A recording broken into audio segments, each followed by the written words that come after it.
Сәлем қыздар, үйлеріңізге қонақтар келе қалса, тез арада дайындалатын ши бауырсақтар дайындаймыз.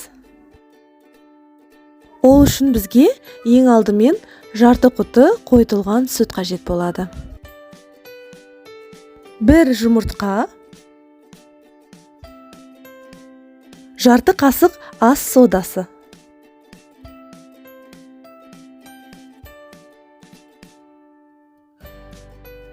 Енді бәрін жақсылап араластырып, үстінен ұн қосамыз.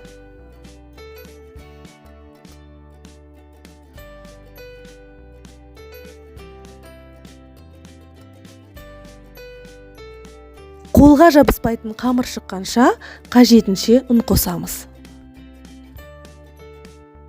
Жақсылап илеп болған соң, пленкамызға орап, мұздатқышқа салсақ та болады, немесе бірден жасасақ та болады.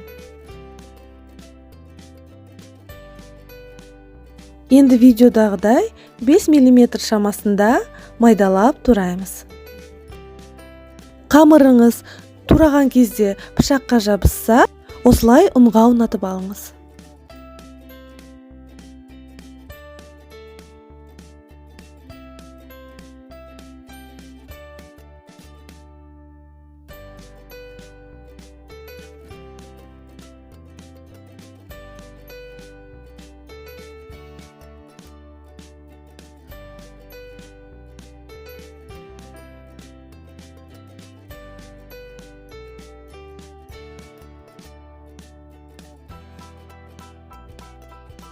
Майымыз қызған соң жақсылап қуырамыз.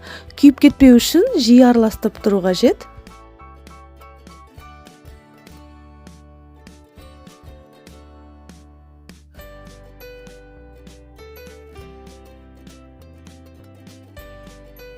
Ши бауырсақтар өте тез дайындалады, сол үшін сарғайған кезде бірден алуға тырысу керек. Осындай әдемі әрі дәмді болып шығады.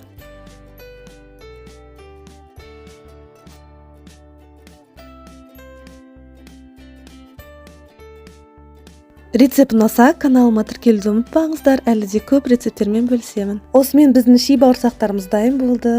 Сіздерге ұнады деген сенімдемін.